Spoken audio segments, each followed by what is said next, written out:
গো? তুমি বেশি কথা বলো না মেয়ে, মহারাজ দেখলে ভীষণ বিপদ হবে। আমি এতটুকু একটি মেয়ে, দেখো তোমরা আমাকে দেখে এত ভয় পাচ্ছ কেন গো? আমরা এত কিছু বলতে পারবো না, বাঁচতে হলে চুপচাপ থাকো। আমাদের আরো সাবধান হতে হবে। জলদানব এখন রাজ্যে নেই, এই সুযোগ হাতছাড়া করা যাবে না। যদি প্রহরীরা দেখে ফেলে তবে সব শেষ। আমি বরং চুপি চুপি কচ্ছপ দাদার কাছে যাই। দাদা, ও কচ্ছপ দাদা, আমি ঝলক, জরুরি কথা আছে। এই অসময়ে আবার কে এলো আমার ঘরে? দাদা, আমি গো, আমি। জলদানব এখন রাজ্যের বাইরে গেছি, এটাই আমাদের জন্য মহা সুযোগ। রাজকুমার আর কিরণকে বাঁচাতে তোমার সাহায্য চাই। কি বলছিস ঝলক? দানব বাইরে গেছে? এই খবর কি সত্যি? হ্যাঁ দাদা, আমি নিজেই দেখেছি। প্রহরীদের কড়া হুকুম দেখেছি, কিন্তু এই সময়ে আমরা যদি কাজটা শেষ করি তাহলে কেউ টেরও পাবে না। আচ্ছা, তবে দেরি করা চলবে না।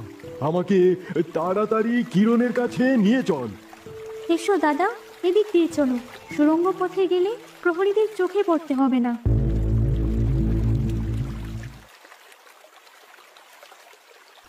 কিরণ, কচ্ছপ দাদা এসেছে। জলদানব এখন বাইরে চলে গেছে, আমরা এই সুযোগটি কাজে লাগাতে পারি। দানব কি সত্যিই নেই?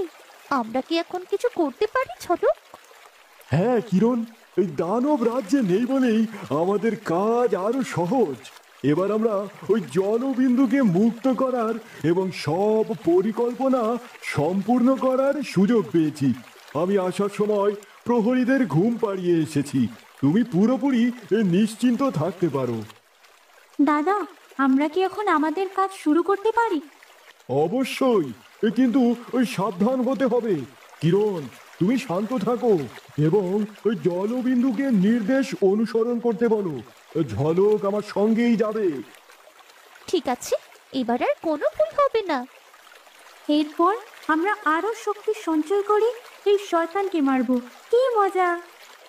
কিন্তু কিরণ, আমরা কেউ তো ওই চাবি দিয়ে তোমার তালা খুলতে পারবো না। তুমি নিজেই হাত বাড়িয়ে দিয়ে তালাটা খুলে ফেলো।